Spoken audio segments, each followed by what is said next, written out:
The morning of Cale and Lyra's departure arrived too quickly. Emma stood outside her ranch house, watching as they prepared their ship for the journey back to their homeworld. The sleek craft shimmered faintly under the rising sun, its surface reflecting the golden light of dawn. Max sat by her side, his tail thumping softly against the ground, but even he seemed to sense that something important was happening. Cale approached her, his glowing eyes softer than she had ever seen them. "It is time," he said simply. Emma nodded, though her throat felt tight. She had known this moment would come, but now that it was here, she wasn't ready to say goodbye. "Will I ever see you again?" she asked, her voice trembling slightly. Cale hesitated, then reached into a pouch at his side. He pulled out a small device, no larger than a coin, and placed it gently in her hand. "If you need us, use this. It will send a signal we can hear." Emma stared at the device, her fingers closing around it. "Thank you," she whispered, "for believing in us." Cale tilted his head, almost like he was smiling. "You gave me hope, Emma. Hope that chaos and connection can coexist. That imperfection has value. Perhaps one day my people will understand that fully."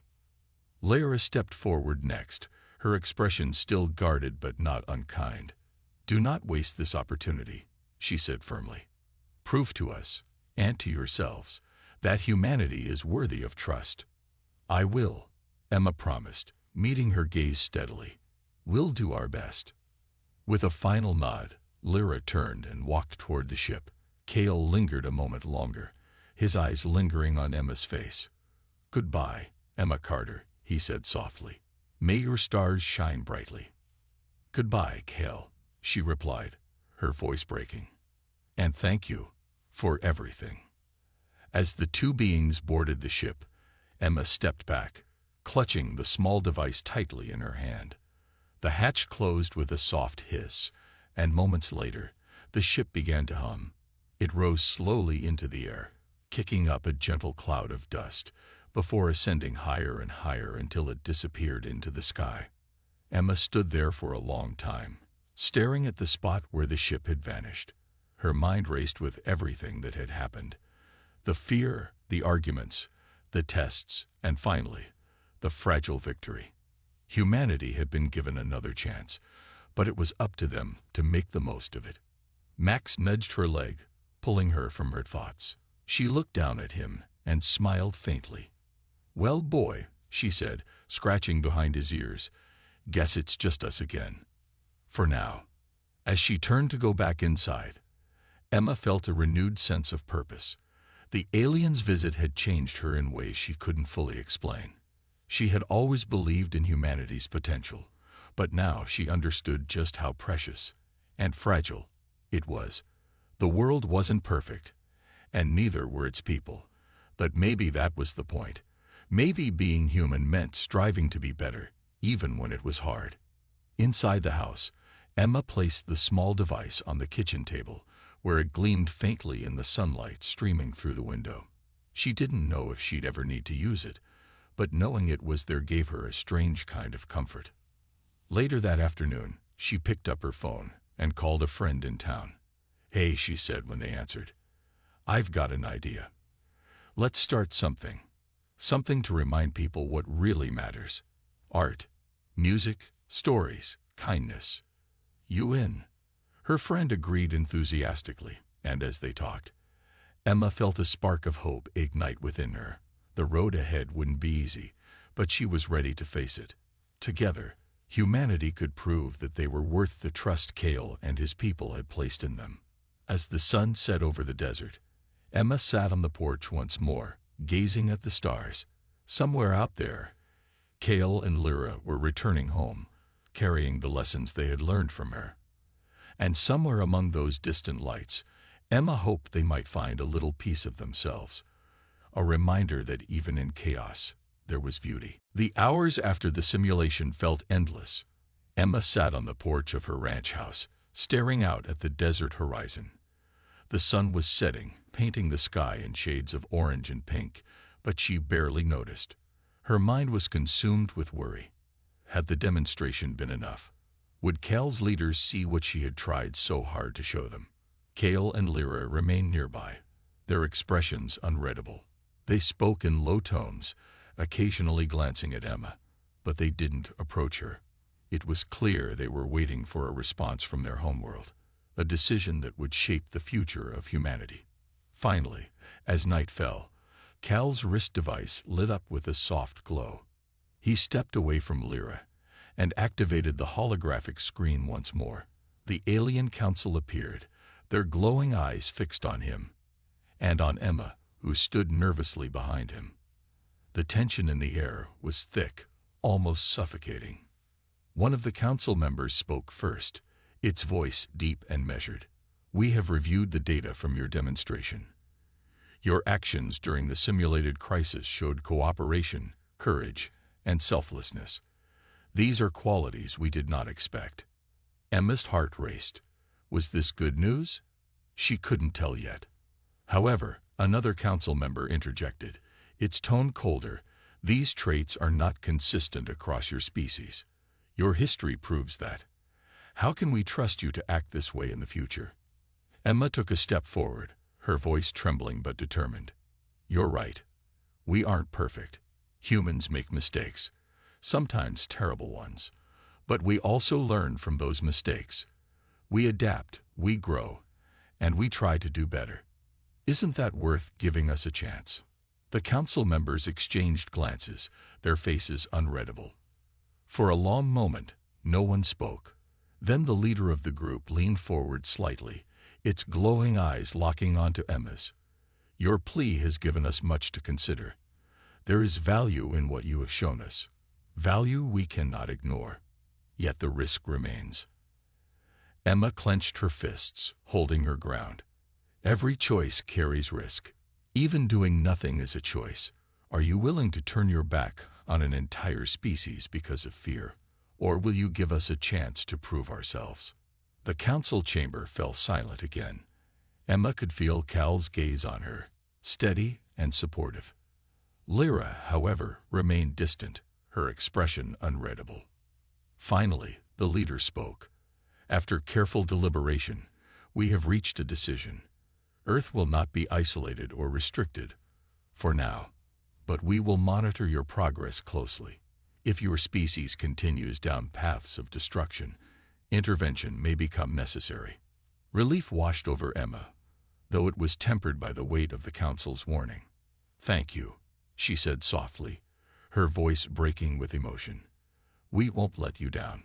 The holographic screen flickered off, leaving the room in silence.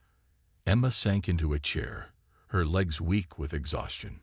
Max trotted over, resting his head on her lap, as if sensing her need for comfort. Cal approached her, his expression softer than before. "You did well," he said quietly. "Better than I expected." Lyra stepped forward as well, though her tone was still cautious. "This is not the end. Humanity must continue to prove itself." Emma nodded, meeting her gaze. "We will, I promise." As the aliens prepared to leave, Emma felt a bittersweet mix of emotions. She had fought for humanity, and won, at least for now. But the battle wasn't truly over. The future was uncertain, just as it always had been. Still, she allowed herself a small smile. Whatever came next, humanity had earned another chance. And maybe, just maybe, that was enough. The simulation hit Emma like a storm. The holographic projections made the town feel alive with danger. Flames licked at the sides of buildings, smoke choked the air, and panicked voices echoed through the streets. People ran in every direction, their faces twisted with fear. It was all an illusion, but it felt real enough to make Emma's chest tighten.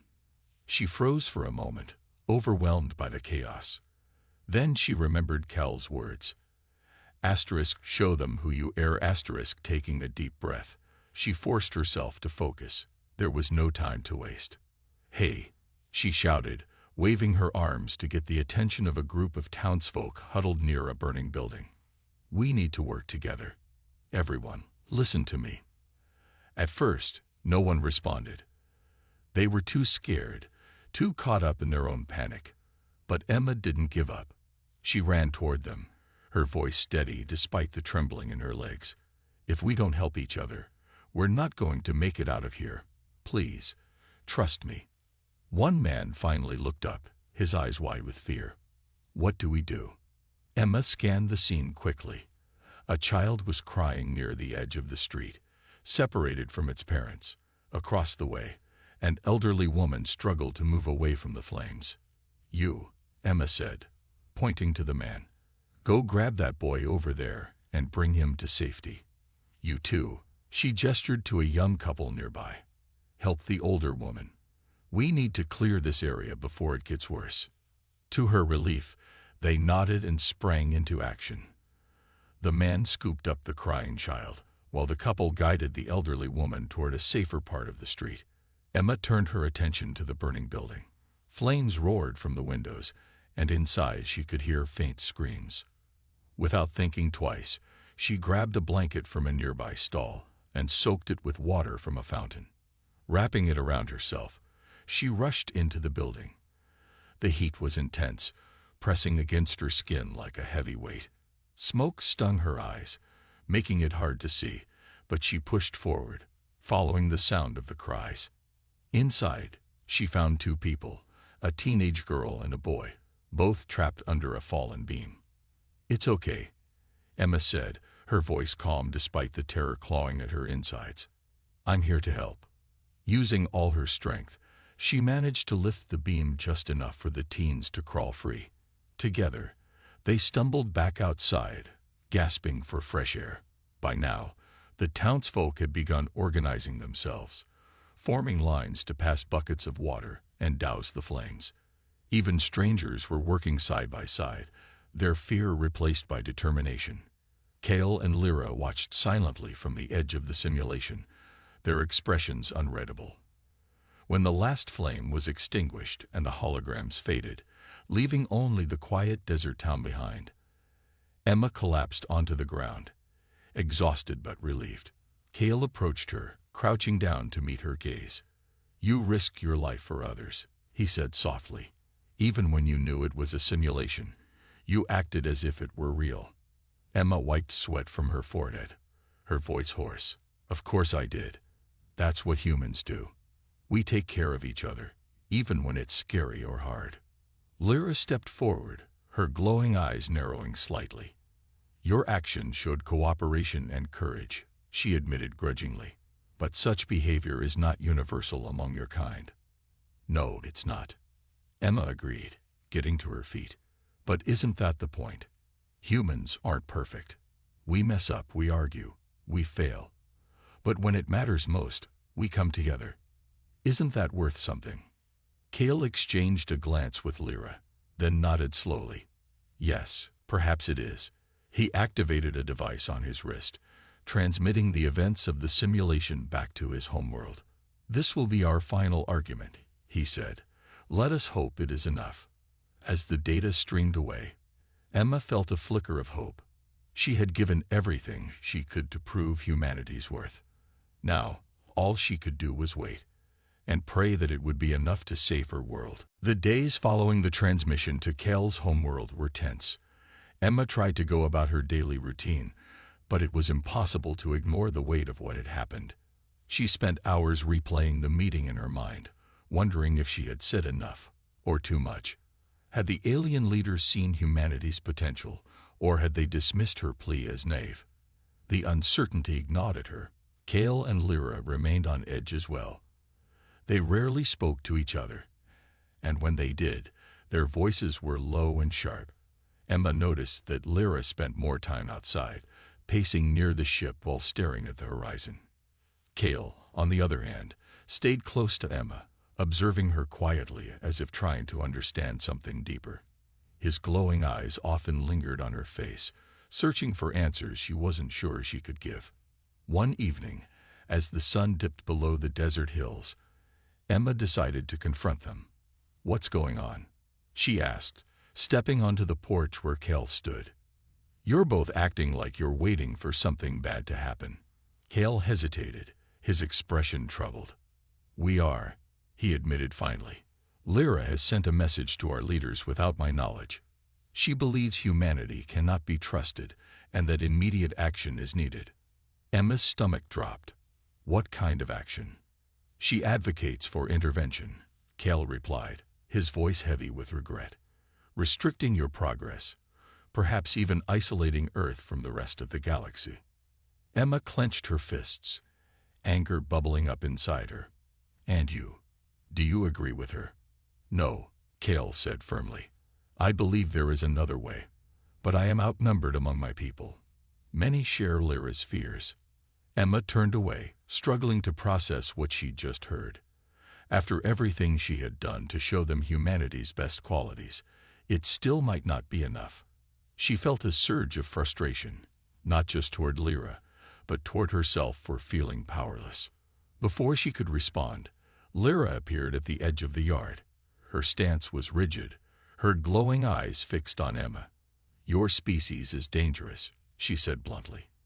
You think emotions make you strong, but they cloud your judgment. You act without thinking of consequences. Emma stepped forward, meeting her gaze head-on. And you think logic makes you better. Look around you, Lyra. This ranch, this land, it's messy, imperfect, and alive. That's what makes it worth protecting. Humanity isn't perfect, but we're trying. Isn't that worth something? Lyra's expression didn't soften. Trying is not enough. Your history proves that. Cale moved between them, his tone urgent. Enough. Arguing will not change their decision. We must wait. But Emma couldn't let it go. Wait. For what? For them to decide whether we live or die. No, I won't just sit here and hope they do the right thing. She turned to Cale, her voice pleading. Isn't there anything else we can do? Anything to show them we're worth saving? Cale looked torn, his glowing eyes flickering with conflict. Finally, he nodded. There may be one last chance. A demonstration, a test of sorts. If humanity can prove its ability to adapt and cooperate under pressure, it might sway their opinion. A test. Emma repeated, frowning. What kind of test? Cale glanced at Lyra, who crossed her arms but didn't object. A scenario, he explained. A situation where you must act quickly and decisively. It will simulate a crisis, one that requires unity and courage. Emma swallowed hard, her mind racing. She didn't like the idea of being tested like some lab experiment, but she knew she didn't have a choice. If this was the only way to save humanity, she had to try. Fine, she said finally. Let's do it. The next morning, Cale and Lyra set up the simulation in the nearby town. Emma watched as holographic projections transformed the quiet streets into a chaotic scene. Smoke filled the air, alarms blared, and panicked townsfolk ran in every direction. It felt eerily real, and Emma's heart pounded as she realized the stakes. This is your moment, Cale said softly, placing a hand on her shoulder. Show them who you are. Emma nodded, taking a deep breath. She stepped into the chaos, ready to face whatever came next. Emma stood before the holographic screen, her hands trembling slightly as she held up the first item, a faded photograph of her family. The alien leaders watched silently, their glowing eyes fixed on her every move. She could feel Cale and Lyra standing behind her, but their presence offered little comfort. This was her moment to speak for humanity, and she couldn't afford to falter. This is my family, she began, her voice steadier now. They're gone now, but this picture reminds me of them. It reminds me of love, the kind that stays with you even after someone's gone. She paused, glancing at the aliens. Their expressions were unreadable, but she pressed on. Love isn't just a feeling. It's what drives us to care for each other, to protect one another, even when it's hard. She set the photo down and picked up the next item, a small dog-eared book. This is a story, she said, holding it up. Stories are how we share ideas, dreams, and lessons. They teach us about life, about ourselves. Even if they're not real, they help us understand what's true. She flipped open the book to a random page and read aloud a short passage. The words felt warm, familiar, and alive in the quiet room. Next, she showed them the painting her mother had made, a simple landscape of rolling hills under a bright blue sky. "This is art," she explained. "It doesn't solve problems or feed people, but it makes life beautiful. It gives us hope, joy, and a way to express things words can't." Kale stepped forward, adding softly, "Her mother created this without tools beyond her hands and imagination. Such acts of creation are common among humans." Emma nodded, grateful for his support. She moved on to the final item, a piece of music playing softly from an old speaker. The melody was gentle, filled with emotion. "Music speaks to us in ways nothing else can," she said. "It brings us together, helps us heal, and reminds us we're not alone." The alien leaders exchanged glances, their faces still impassive. One of them finally spoke, its voice deep and resonant. "These examples demonstrate creativity and connection, but they do not address the risks your species poses." Emma took a deep breath. She had expected this. Setting the items aside, she looked directly into the screen. "Yes, humans make mistakes. We fight, we hurt each other, we destroy things. But we also fix what we break. We learn, grow, and try again. That's why we're here today, because we never give up." Lyra stepped forward, her tone firm. "Trying is not always enough. Your history shows repeated cycles of harm." Emma turned to face her, her voice rising with determination. "And yet we keep going. Every time we fail, we find a way to come back stronger. Isn't that worth something? Isn't it worth giving us a chance?" Kale placed a hand on Lyra's shoulder, silencing her. He addressed the council. Her words reflect humanity's essence: resilience, hope, and the desire to improve. Perhaps these qualities outweigh the risks. The chamber fell silent as the alien leaders deliberated. Emma felt a wave of exhaustion wash over her, but she forced herself to stay upright, to meet their stares head-on. Finally, one of them spoke. "We will consider your plea. But know this: trust must be earned. If humanity continues down paths of destruction, intervention may become necessary." The screen flickered off, leaving the room in silence. Emma let out a shaky breath, sinking into a chair. Max trotted over, resting his head on her lap. She stroked his fur absently, her mind racing. They listened. Kale said quietly, breaking the quiet, "That is more than I expected." "But will it be enough?" Emma asked, looking up at him. "I don't know," he admitted, "but you gave them something to think about. Something real." For the first time in days, Emma allowed herself a small smile. Whatever happened next, she had done all she could. And maybe, just maybe, that would be enough. As the days passed, Emma began to notice subtle changes in Cal's behavior. He seemed more hesitant, quieter than before. Sometimes, when he thought she wasn't looking, his glowing eyes would narrow with concern. Lyra, on the other hand, grew colder, her movements sharper, her questions more pointed. It was as if they were divided about something, though neither of them explained what it was. One evening after dinner, Emma decided to ask, "Is everything okay?" She said, glancing between them. "You both seem different lately." Kale hesitated, exchanging a glance with Lyra. For a moment, it looked like he might say nothing.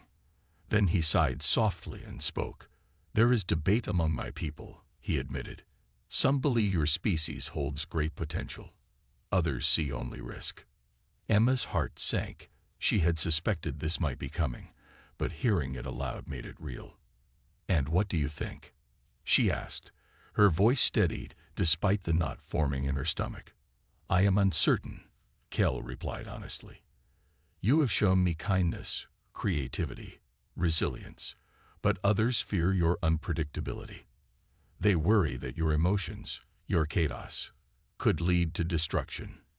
Lyra stepped forward, her tone firm. "They are not wrong to worry. Your history proves their point. Wars, pollution, greed. These are not isolated incidents. They are patterns." Emma clenched her fists, frustration bubbling up inside her. But we've also done good things. We've cured diseases, explored space, created art that inspires millions. You can't judge us based only on our mistakes. We do not wish to judge unfairly, Cale said quickly, raising a hand as if to calm her. But decisions must be made. If left unchecked, your actions could harm not just yourselves but others in the galaxy. Emma felt a chill run down her spine. What kind of decisions? Lyra answered this time, her voice cold and direct. Intervention. Some argue that stopping your advancement now would prevent future threats. Stopping us? Emma repeated, her voice rising. You mean destroying us? No, Cale interrupted firmly. Not necessarily. But limiting your growth, guiding your development. It has been suggested. Emma stared at him, her mind racing. The idea of being controlled, having humanity's progress dictated by outsiders, felt wrong on every level. Yet she couldn't deny that humans had done terrible things throughout history. Wasn't it possible they might do worse in the future? Still, she refused to believe that erasing free will was the answer. You don't get it, she said finally, her voice trembling. Humans aren't perfect, but taking away our choices wouldn't fix anything. It would make us less human. And isn't that what you're trying to understand? What makes us who we are? Cale looked away, his expression troubled. I know, but understanding alone may not be enough to convince my leaders. Emma took a deep breath, forcing herself to stay calm. Then let me help you convince them. Show them the best parts of us. The courage, the compassion, the hope. Give us a chance to prove we're worth trusting. For a long moment, no one spoke. Outside, the wind rustled through the trees, and Max padded over to sit at Emma's feet, sensing her tension. Finally, Cale nodded slowly. Very well. I will try. But time is short. The next morning, Emma woke early to prepare. She gathered items from around the house. Photos, books, music, even a painting her mother had made years ago. Anything that might show the aliens a glimpse of humanity's soul. As she worked, Cale and Lyra watched silently, their expressions unreadable. When everything was ready, Cale activated a device on his wrist, opening a communication link to his homeworld. A holographic screen flickered to life, showing rows of alien figures seated in a vast chamber. Their glowing eyes fixed on Emma, studying her with quiet intensity. This is Emma Carter, Cale said, gesturing toward her. She represents her species, not perfectly, but truthfully. Listen to what she has to say. Emma swallowed hard, stepping closer to the screen. Her heart pounded in her chest, but she forced herself to speak. Hello, she began, her voice shaky but clear. I'm here to tell you about humans, about why we're worth saving. Over the next few days, Emma and the two beings settled into an odd sort of routine. Each morning, they would gather in the kitchen, where Emma made coffee while the taller being, whose name she learned was Cal, and his companion, Lyra, asked endless questions about human life. They wanted to know everything: why people celebrated birthdays, how laughter worked, what dreams meant. At first, Emma found it exhausting, but soon she realized that answering their questions helped her see her own world in a new light. One afternoon, as the sun streamed through the window, Cale pointed to a photograph on the wall. It showed Emma with her parents, smiling brightly during a family trip to the mountains. Why do you keep this? He asked. It is only an image. Emma smiled softly, tracing the edge of the frame with her finger. Because it reminds me of them, she said. Even though they're gone now, looking at this picture makes me feel like they're still here somehow. Cale tilted his head, puzzled. You miss them, yet you hold on to memories instead of letting go. Why?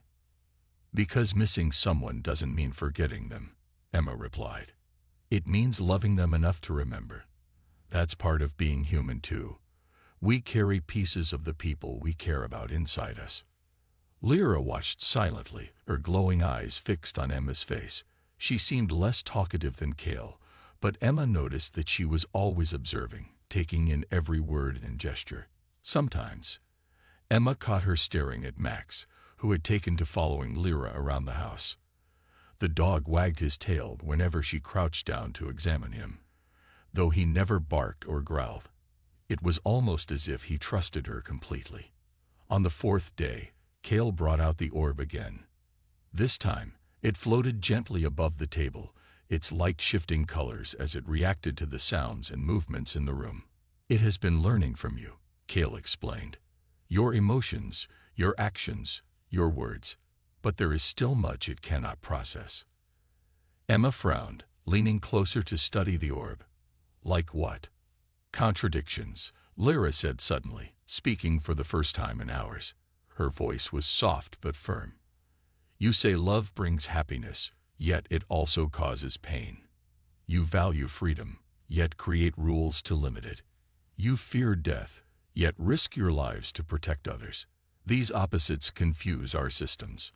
Emma sighed, sitting back in her chair. "Yeah, humans are full of contradictions. We want peace, but we fight. We dream big, but we doubt ourselves.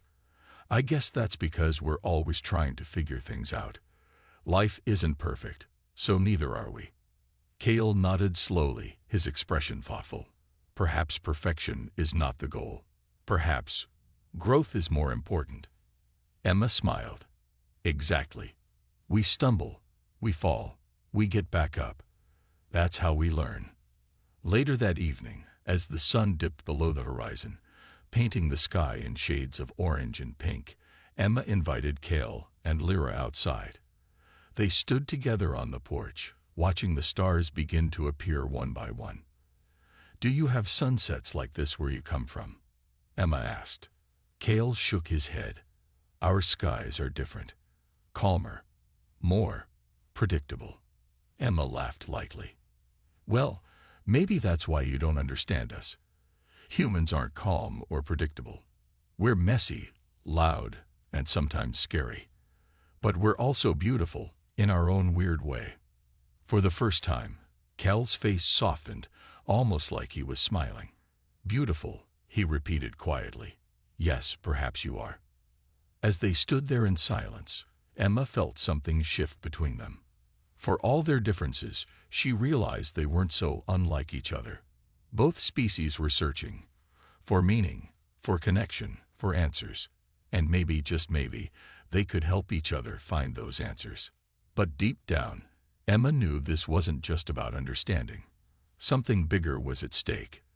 Whatever decision Cale and Lyra made about humanity, it would change everything, for better or worse. The second being continued its scan, the beam of light moving slowly over Emma's body. She sat still, watching it with a mix of curiosity and discomfort. The warmth from the light wasn't painful, but it made her skin tingle, as if tiny sparks were dancing across her arms and face. Max whined softly, shifting closer to her feet, but he didn't bark or growl. It was almost as if he sensed that these visitors meant no harm.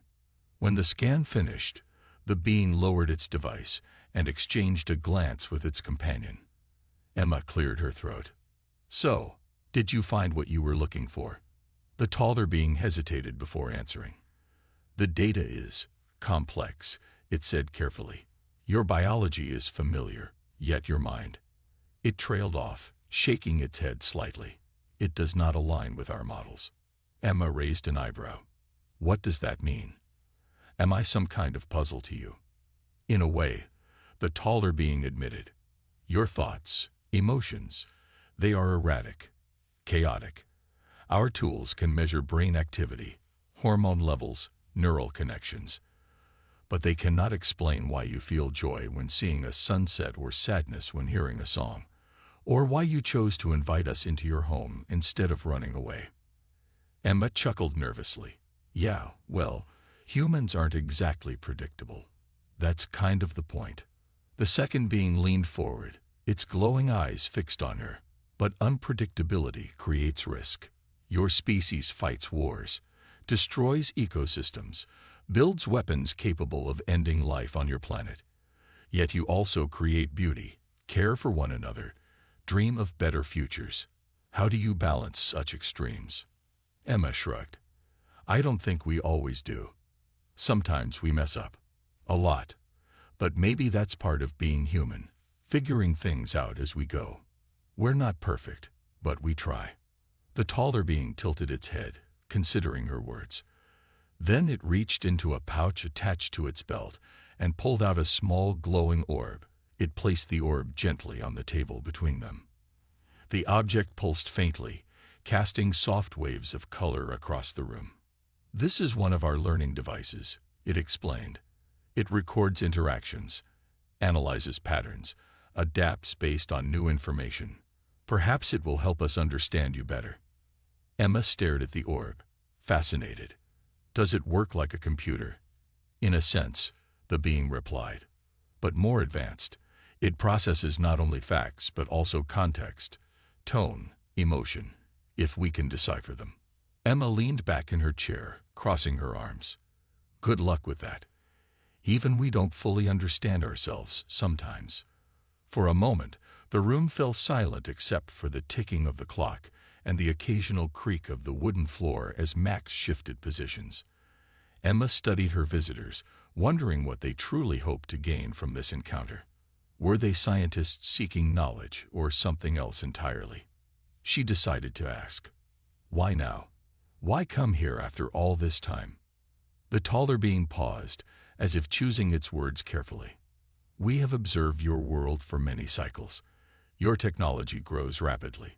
Soon, you may reach the stars. Before that happens, we must decide whether you pose a threat. Emma's stomach tightened. A threat? To who? You? To others, the second being interjected. And perhaps to yourselves. If left unchecked, your actions could destabilize regions of space far beyond your understanding. Emma frowned, feeling a pang of frustration.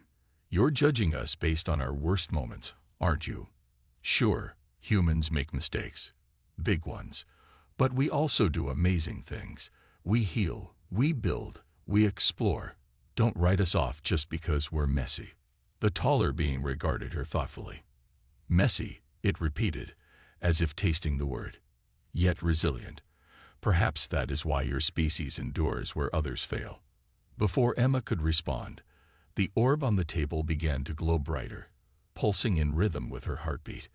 The beings noticed it too, their expressions shifting subtly. Interesting, the taller one murmured. It reacts to your presence. Emma glanced at the orb, then back at her guests. What does that mean? It means, the second being said slowly, that you may hold answers we have yet to comprehend. Answers about chaos, connection, and survival. Emma sighed, rubbing her temples. She wasn't sure how much more of this she could take. These aliens wanted to understand humanity, but even she struggled to explain it sometimes. Still, deep down, she felt a spark of determination. If they were willing to listen, maybe, just maybe, she could show them what it meant to be human. Inside the small ranch house, Emma gestured for the two beings to sit at the kitchen table. The room was modest, with faded curtains, a wooden floor that creaked underfoot, and a clock ticking softly on the wall. Max stayed close to her side, his tail wagging uncertainly as he sniffed the air around their visitors. Emma pulled out 3 chairs and motioned for them to sit. I'm sorry if it's not what you're used to, she said, trying to sound calm. It's all I've got. The taller being nodded slowly, its glowing eyes scanning the room. This is sufficient, it replied, its voice still carrying the faint mechanical tone of the translation device. Its companion remained quiet, observing everything with an intense focus that made Emma feel slightly uncomfortable. Emma filled a pot with water and set it on the stove to boil. She wasn't sure why she decided to make coffee. It wasn't like they'd asked for anything, but it felt like something normal to do in an otherwise surreal situation. As she worked, she glanced over her shoulder at her guests. They hadn't moved much, sitting perfectly still as if waiting for instructions. Their presence was strange but not threatening, and Emma found herself growing more curious than afraid. So, she began, breaking the silence. What exactly are you doing here? You said you wanted to learn. Learn what? The taller being tilted its head again, as if considering how to answer. We study life, it said finally. Your kind, humans, we have observed your world from afar. But there are gaps in our knowledge, questions we cannot answer. Emma raised an eyebrow. Like what? The being hesitated, then pointed to its chest. Emotions, creativity, connection. These things elude us. Our tools can measure physical data, but they cannot explain this. It gestured vaguely toward Emma, then to the cluttered kitchen counter, the dog lying by her feet, even the old clock ticking steadily on the wall. Why do you create art? Why do you laugh? Why do you care for one another when logic says it is inefficient? Emma blinked, surprised by the depth of the question. She poured hot water into mugs and added instant coffee mix before setting one down in front of each visitor. I don't know, she admitted, sitting across from them. Maybe because those things make life worth living. Without them, we'd just be machines. The taller being looked down at the mug, its expression unreadable. After a moment, it reached out cautiously and touched the side of the cup. Steam rose gently, curling into the air. Heat, it murmured, almost to itself. And scent. Simple, yet complex. Emma smiled faintly. That's coffee for you. Want to try it? The being exchanged a glance with its companion before nodding. It lifted the mug carefully and took a small sip. For a moment, it did nothing, simply holding the liquid in its mouth. Then, to Emma's surprise, it lowered the mug and let out a soft sound, a hum of approval. Pleasant, it said. Unexpected. Encouraged, Emma leaned forward. See, that's what I mean. Sometimes the best things aren't logical. They're just nice. The second being spoke for the first time, its voice softer than its companions. But why pursue nice when survival requires efficiency? Your species faces challenges, hunger, disease, conflict. Yet you spend time making music, painting pictures, telling stories. Why? Emma thought about it for a moment. Because those things remind us we're alive, she said finally. They give us hope. Even when things are hard, art or laughter helps us keep going. The taller being seemed to consider this, its luminous eyes narrowing slightly. Hope, it repeated, as though testing the word. An intangible force, yet powerful enough to drive action. Before Emma could respond, the second being activated a device strapped to its wrist. A beam of light shot out, scanning the room. And Emma. She stiffened, feeling a strange warmth spread over her skin. What are you doing? She asked, her voice sharper now. We seek understanding. The taller being explained quickly, sensing her unease. Our instruments analyze biological and neurological patterns. Perhaps we will find answers within you. Emma frowned but didn't protest. She had already invited them in. Refusing now wouldn't change anything.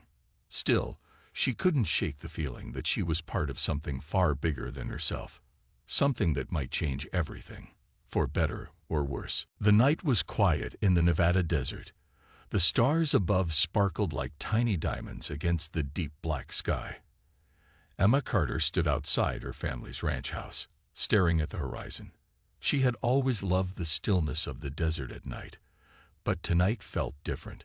There was an odd tension in the air, a feeling she couldn't quite explain.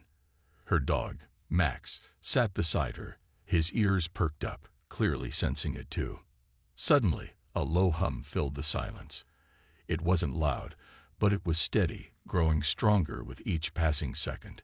Emma turned her head toward the sound. In the distance, something bright appeared, hovering over the flat expanse of sand.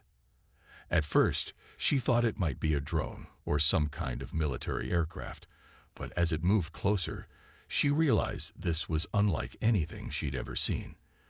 The object shimmered faintly, its surface smooth and metallic, reflecting the moonlight in strange patterns. It didn't look like it belonged to Earth. Emma's heart raced. Should she run inside? Call someone? But before she could decide, the object began to descend.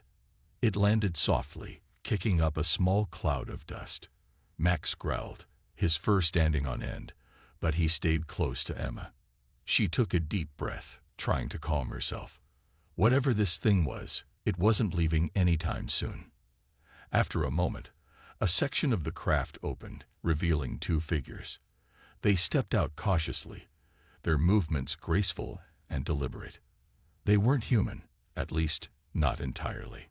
Their skin glowed faintly, and their eyes were large and luminous. They wore sleek suits that seemed to shift colors depending on how the light hit them. Despite their alien appearance, there was something peaceful about them, as if they meant no harm. Emma froze, unsure what to do. The taller of the two beings raised a hand, holding what looked like a small device. It pulsed with a soft light, and then a voice came from it, hesitant but clear. "We come in peace," the voice said. It sounded mechanical, as though being translated through the device. Emma blinked, surprised. She hadn't expected them to speak, or at least, not in English. Slowly, she raised her hands to show she wasn't carrying any weapons. "Who are you?" she asked, her voice trembling slightly. The being tilted its head, studying her. "We are explorers," it replied after a pause. "We seek understanding." Understanding. Emma frowned. What did that mean? Before she could ask, the second figure stepped forward, holding another device. This one emitted a beam of light that scanned over her body. Emma flinched but didn't move away. The light didn't hurt, it just felt warm, like sunlight on her skin. "Human," the first being said, almost to itself. Its tone was curious, maybe even puzzled. It exchanged a glance with its companion, and Emma got the sense they were communicating without words. "What do you want from me?" Emma asked, finding her courage. Her voice was steadier now, though her mind raced with questions. Why were they here? How did they know English? And why did they seem so interested in her? The taller being lowered its device and took a step closer. "To learn," it said simply. Then, after a moment, it added, "May we enter your dwelling?" Emma hesitated. Letting strangers into her home was already risky, but aliens? That was beyond anything she'd imagined. Yet something about them felt trustworthy. Maybe it was the calmness in their voices or the way they watched her with such curiosity. Or maybe it was just the fact that running wouldn't help. She doubted she could outrun a spaceship. Finally, she nodded. "Okay," she said, "but I don't have much to offer. Just coffee and some old chairs."